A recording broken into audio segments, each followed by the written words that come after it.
Di awal-awal itu pembalut itu bagian plastik dari pembalut itu adalah di bagian sini aja nih, di bagian dasar ini. Itu yang nama backsheet. Itu digunakan supaya tidak tembus. Nah, kemudian yang kedua adalah sticky stuff teknologi. Sticky stuff itu di sini. Ini ada yang lengket-lengket yang biasa nempel di celana dalam. Nah, itu juga terbuat dari plastik. Nah, kemudian ada yang zaman dulu waktu saya pertama dibagi sama Laurier itu nggak ada, sekarang ada adalah wings. Ya, ada wings ini. Wings itu juga ada sticky tape-nya dan wings-nya sendiri adalah plastik. Nah, sehingga sampai dengan sekarang ternyata disposable pad itu atau pembalut seperti ini sekali pakai ini 90%-nya itu mengandung plastik gitu. Walaupun di sini ada katun, tapi sekarang bahannya nggak murni kapas full, jadi dia bercampur dengan bahan yang lain. Kita tahu bahwa bahan kain pun ada yang mengandung plastik. Kemudian selain itu juga ini kemasannya. Jadi kemasan luarnya itu plastik. Pembalut itu begini aja, dimasukin ke plastik tuh 1, 2, 3 ada misalnya ada 10, ada 12, lurus aja. Nah sekarang karena untuk lebih nyaman kan mereka masing-masing dikasih plastik kan ya. Nah ini plastiknya juga kan ini mencemari juga. Maksudnya ini adalah yang tidak bisa terdegradasi selama ratusan tahun gitu. Saya beli yang bundling full time itu harganya Rp299.000 tambah ongkos kirim. Jadi kebetulan ini pilihnya yang warnanya nggak berpattern, jadi warnanya polos aja. Yang berpattern kayaknya lebih mahal. Nah, Baby Oz ini keuntungannya buat saya, produk barunya itu dikemas dengan pembungkus kertas.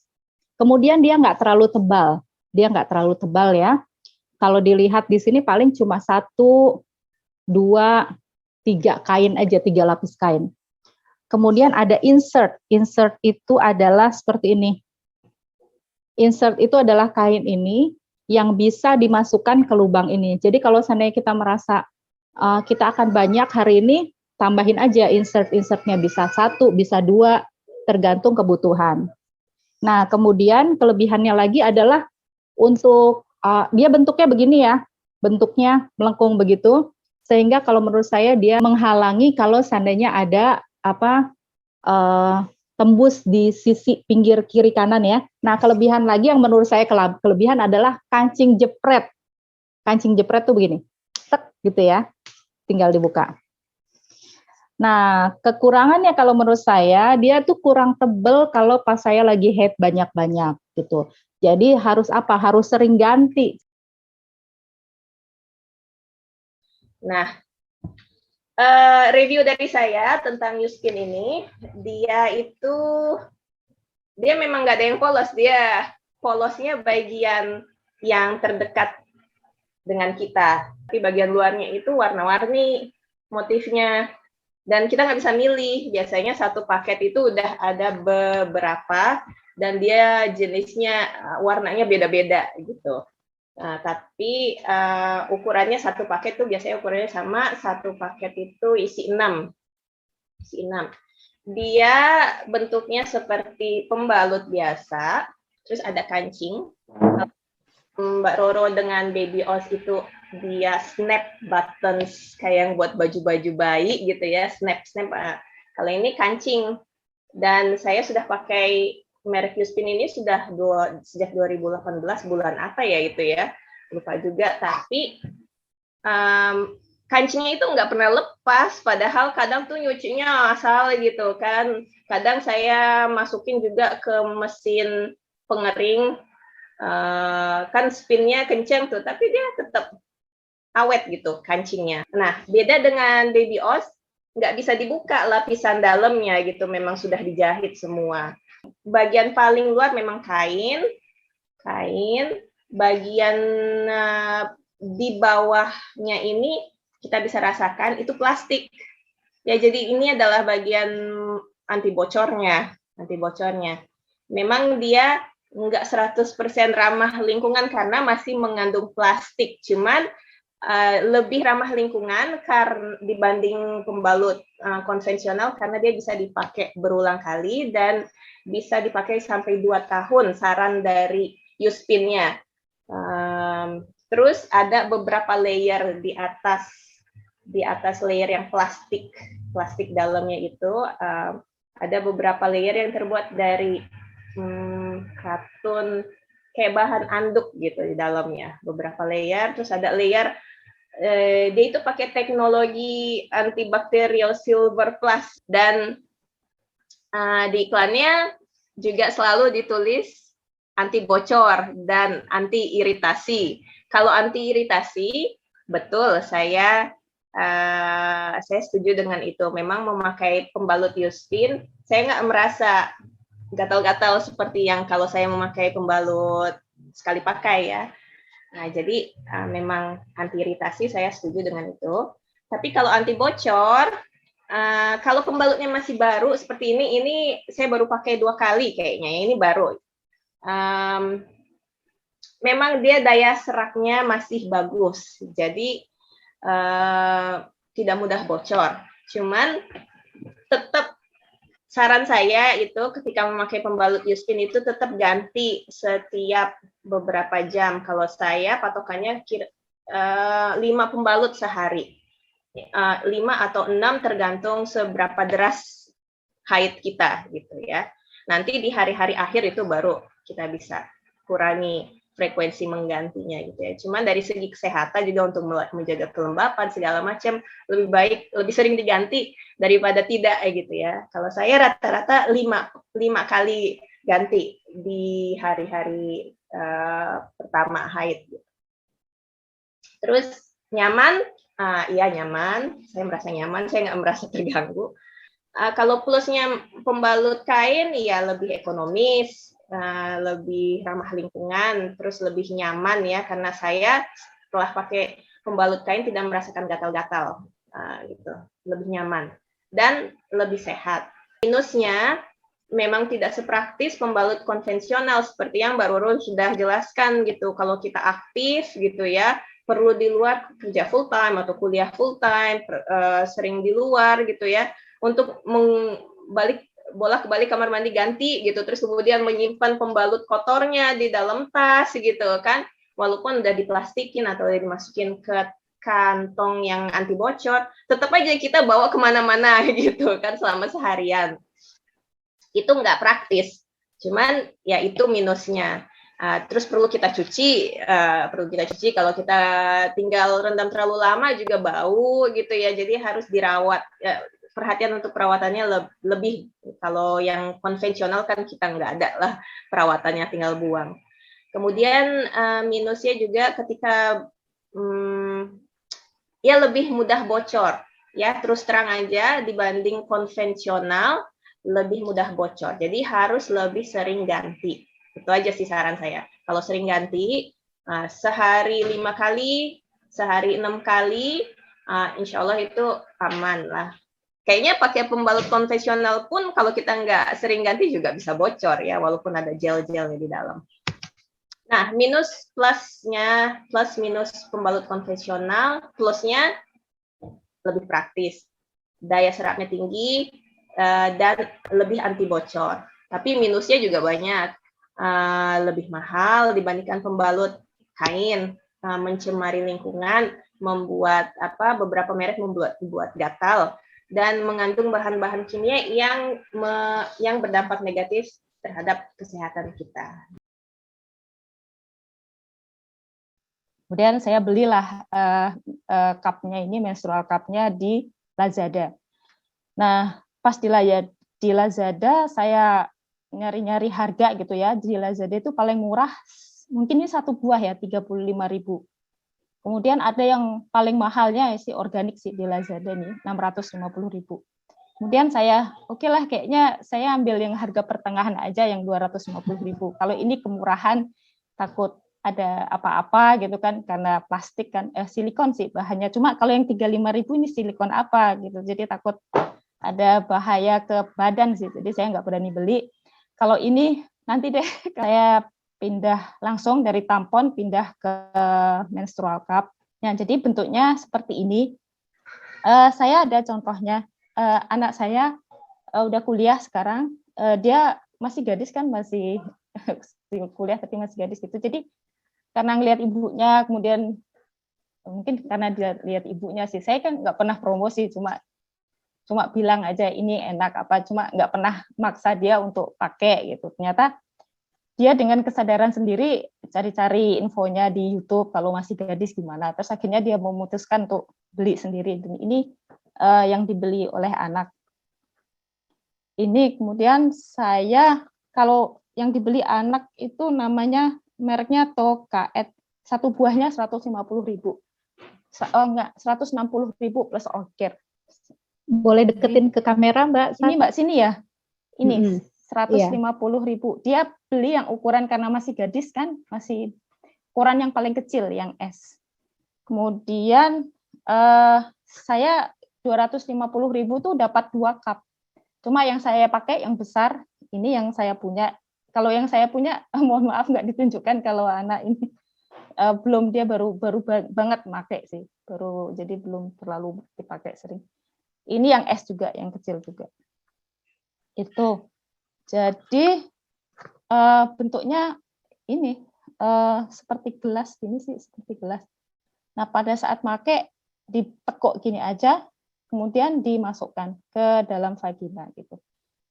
Nah, sekali lagi karena kondisi rahimnya itu ototnya sedang rileks, kemudian vaginanya juga sedang tidak kontraksi gitu, istilahnya rileks banget gitu. Jadi pas saat kita masukkan, pas saat masukkan sih agak-agak sesuatu yang besar masuk sih agak-agak nggak nyaman sih, tapi nanti setelah di dalam biasa aja kok gitu, nggak masalah. Cuma ini saya bandingkan dari segi tampon ya. Kalau tampon itu lebih nggak kerasa sama sekali. Dari segi nyaman antara menstrual cup sama tampon, lebih nyaman tampon. Nyaman sekali karena dia kecil, masuk nggak kerasa sama sekali. Tapi dalam segi harga, kalau kita di Indonesia, ya jebol itu tampon. Saya sih nggak menyarankan pakai tampon. Tapi kalau kita di luar negeri, gitu ya, di Eropa, ya mungkin pakai tampon sih. Saya menyarankannya pakai tampon. Tapi jangan deh mahal gitu. Lagian apa istilahnya, jejak karbonnya banyak ya, impor dari Eropa ke sini gitu kan. Itu setelah masuk. Jadi menstrual cup itu sistemnya kayak vakum gitu, masuk di dalam rahim, nanti mulut rahim ini ya, kemudian ke sedot, ada udara pada saat masuk kan ketekuk gini, nanti habis itu diputar sehingga plup membesar gitu. Nah, pada saat dia sudah membuka sempurna itu seperti vakum gitu, jadi darahnya sudah masuk gitu. Tapi kalau udah penuh bisa juga bocor gitu. Kalau udah penuh bocor. Nah, ini cara nekuknya. Kalau saya biasanya ini aja cukup sih, tapi mungkin ada yang itu strukturnya kan mungkin lain-lain ya. Boleh ditekuk seperti ini, atau yang paling kecil, terserah sih. Nggak masalah, asal nyaman aja pas masuk. Kemudian pas sudah di dalam, pastikan sudah terbuka sempurna gitu. Itu pada saat sudah penuh itu kan harus dikeluarkan. Pas saat mengeluarkan biasanya saya duduk di kloset gitu, kemudian agak ditekan sedikit di atas WC atau di atas kloset, ditekan sedikit, tarik aja, kemudian darahnya langsung dituang, kemudian disiram gitu aja. Cara perawatannya gimana? Jadi cara perawatannya saya cuci dengan sabun kewanitaan, kayak istilahnya apa, sabun sirih, apa yang godokan sirih, apa yang macam-macam seperti itulah. Setelah ini pas awal banget haid gitu kan, saya cuci dulu dengan sabun kewanitaan, kemudian saya rebus, airnya mendidih dulu sih, air udah mendidih baru saya masukkan, biarkan 5-10, saya nggak sampai 10 menit sih, 5 menit aja biasanya saya, 5 menit aja, padahal ya nggak tahu sih, pakai kiralogi aja, 5 menit aja cukup sih, habis itu nggak dingin kan, dingin kemudian dipakai. Nah, saya makainya itu satu, saya kan dapat 2 tuh, yang satu karena kekecilan masih bocor gitu sih di saya, jadi saya pakai yang besar. Itu saya pakai aja satu terus, dari 2018 sampai sekarang. Mungkin harusnya ganti kali ya, tapi saya belum ganti, masih oke dipakai gitu. Itu jadi saya pakainya cuma 1 cup itu. Nah, itu saya cuci saya masukkan ke air mendidih malam hari aja gitu. Malam hari aja dicuci sama sabun kewangitaan gitu kan. Kemudian malam hari saya masukkan ke air mendidih, kemudian saya pakai lagi gitu. Gitu aja. Jadi saya masukkan ke air mendidih sehari sekali aja malam-malam gitu, selama misalnya 6 hari gitu. Habis mau selesai, dicuci lagi, masukkan lagi ke air mendidih, kemudian dibungkus sama tisu, atau ada sih bawaannya gitu, dibungkus sama tisu, kemudian masukkan ke kantongnya. Jadi ada bawaan kantong. Kalau yang punya anak ini ada bawaan kantong pouch-nya gitu, simpan. Jadi nyimpannya ya seperti ini aja. Awal lagi ya cara perawatannya seperti ini lagi. Kemudian pakai menstrual cup. Plus minusnya biaya menstruasi murah. Saya pakainya 250.000 awal pembelian. Itu pun hanya 1 buah yang dipakai. Jadi saya sarankan sih mungkin beli yang single aja, yang 150 ribuan itu. Tapi ukurannya memang kita kurang, jadi kayak gambling gitu kan. Kan kita nggak tahu ukuran kita apa, yang M atau L gitu kan, nggak tahu, memang agak-agak gambling gitu kan. Tapi beli aja yang satuan aja deh, satu dulu gitu. Malah kan cuma 160 ribuan, 150 gitu. Kemudian nyaman dipakai, nyaman banget. Kalau dari segi tampon, masih bandingan antara tampon sama menstrual cup, masih enak tampon. Tapi kalau kita di Indonesia ya jadi nggak ada pilihan lagi, tamponnya dicoret gitu kan. Jadi ya daripada pembalut kain, mohon maaf, atau daripada pembalut yang konvensional, saya ini tetap, bagi saya nyaman banget gitu, nggak ada masalah. Kemudian tidak ada sampah plastik, kemudian nggak repot nyuci sih karena dia silikon kan. Kemudian saat berpergian gitu, naik bus, naik kereta api, ya nggak masalah di tanknya gitu, nggak usah takut gitu. Jadi saya pribadi menstrual cup ini tidak ada kekurangan. Nah, saya pembalut kain tuh baru banget beberapa bulan yang lalu gitu ya, tahun 2021. Telat informasi. Karena udah nyaman banget pakai menstrual cup gitu. Paling pakai pembalut biasanya pun pakai menstrual pad yang bahan kain cuci ulang. Ya buat jaga-jaga sih, paling juga tembus dikit aja gitu. Nah, yang saya beli karena sifatnya jaga-jaga, saya iseng gitu kan, beli yang paling mahal, beli yang sedang-sedang, sama beli yang paling murah. Yang paling mahal yang saya beli itu ini merek Demi Bumi, 1 buahnya 70.000. Berarti ini 1 buahnya 140.000 ya. Itu yang 140.000 yang ada sistem insert sih. Jadi di dalamnya ada kain tambahan, jadi mungkin dia yang agak jadi mahal harganya. Nah, kemudian yang sedang-sedang ini saya beli yang Baby Oz. Ini nyaman gitu. Nyaman sih, 1 buahnya 25.000 sampai 40.000. Saya beli yang paling murah, 35.000 tuh dapat 6 gitu. Kalau saya sih, kalau kita pakainya hanya pembalut biasa, pembalut kain, jangan deh yang beli murah banget itu, jangan, nggak nyaman. Karena saya hanya jaga-jaga sih, nggak masalah beli yang paling murah banget gitu, nggak masalah. Kalau misalnya saya suruh memberikan rekomendasi antara Demi Bumi ini sama yang Baby Oz, saya sarankan sih yang Baby Oz ini. Dari harga lebih terjangkau, kemudian dari kualitas bagus banget yang Baby Oz ini. Itu, kemudian ya sudah, demikian rekomendasi dari saya gitu ya. Menstrual cup ditambah pembalut kain tuh bagi saya nyaman di hati, nyaman di kantong. Luar biasa banget deh gitu. Thank you banget sama orang-orang yang menemukan menstrual cup sama pembalut kain gitu.